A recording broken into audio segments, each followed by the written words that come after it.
ఇప్పుడు వైఎస్ వివేకానంద రెడ్డి హత్య కేసులో సాక్షులు అనుమానాస్పదంగా చనిపోతున్నారు అన్నట్టు చర్చ నడుస్తుంది. లేక అనుమానాస్పదంగా చనిపోతున్నారా? లేకపోతే ఏమైనా అనారోగ్యపర సమస్యల కారణంగా చనిపోతున్నారా? ఇన్వెస్టిగేషన్ ప్రభుత్వం మీ చేతిలో ఉంది కదా. ఈ సోది మాటలెందుకు?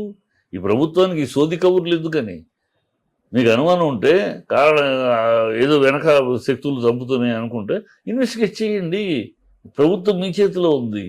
మీరు అధికారంలో ఎందుకంటే మీరు అపోజిషన్లో ఉన్నారనుకుంటున్నారు. అధికారంలో ఉన్నారు. ఇన్వెస్టిగేట్ చేయండి. సొల్లు కబుర్లు సోది మాటలెందుకు? ఎందుకని? రంగన్న చనిపోయినారు. రంగన్న ఎవడు చనిపోని అమ్మా, ప్రభుత్వం మీ చేతిలో ఉంది. అధికారంలో మీరున్నారు.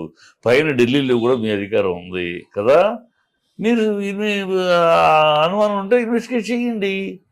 ఇంకా ఊరినే సోది కబుర్లు ఎందుకు? ఒకళ్ళ తర్వాత ఒకళ్ళు చచ్చిపోతున్నారు. ఇంకా ఎంతసేపు జగన్ పేరు చెప్పుకుని బతికేద్దాం, జగన్ జపం చేస్తూ బతికేద్దాం, జగన్ను విమర్శిస్తూ బతికేద్దాం అనుకుంటే ఎట్లా? 9 నెలలు అయింది. ఇంకా మనుషులకు బుద్ధి జ్ఞానం రాబోతే 9 నెలలుగా పరిపాలన మనం ఏం చేస్తున్నాం? ప్రజలకు ఏ హామీలు ఇచ్చాం? ఎన్ని అబద్ధాలు ఆడుతున్నాం? ఈ లేకుండా ఇంకా పిచ్చి పిచ్చి బాగుళ్ళు ఉంటే మీరు అధికారంలో ఉండి కూడా ఇంకా ఎవరినో అంటారు ఎందుకు?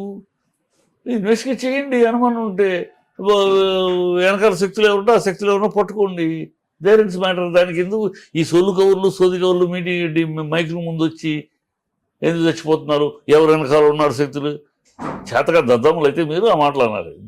చేతకైన ప్రభుత్వం అయితే అలాంటి అనుమానం ఉంటే ఇమీడియట్గా దాన్ని ఇన్వెస్టిగేట్ చేయిస్తారు, పట్టుకుంటారు. పిచ్చివాగుళ్ళు తప్పితే ఇంకోటి కాదు.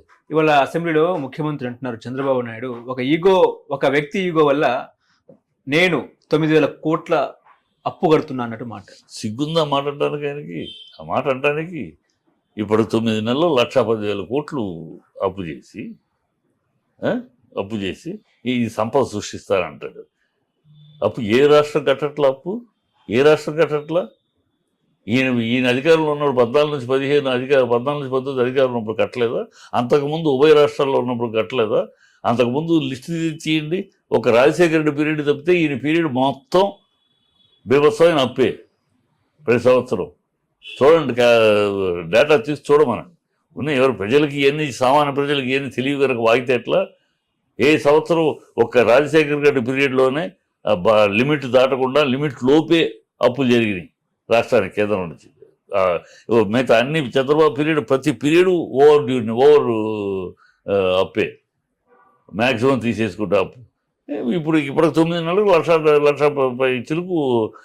లక్ష కోట్ల పై చిలుకు అప్పు చేశాడు. ఇంకేది నేను అప్పు కడతాను. కరోనా వచ్చింది, అన్ని రాష్ట్రాలు కడుతున్నాయి అప్పులు. ఈ రాష్ట్రం అంటే అన్ని రాష్ట్రాలు కడుతున్నాయి అప్పు. ప్రజలకి వివరాలు తెలియదు కానీ ఏదో వచ్చి వాగేస్తే నువ్వు సమర్థుడు కదా. 50 ఏళ్ళు మ్యాక్సిమం కదా. మీరు అన్నారు కదా మాకు ఎలా ఇస్తారంటే మాకు తెలుసు, మేము కొత్త విధానాలు కనిపెడతామని పవన్ కళ్యాణ్. మేము అన్ని ఆలోచించి సమీక్షించి ఇవ్వగలము ఆయే చెబుతున్నామని లోకేష్.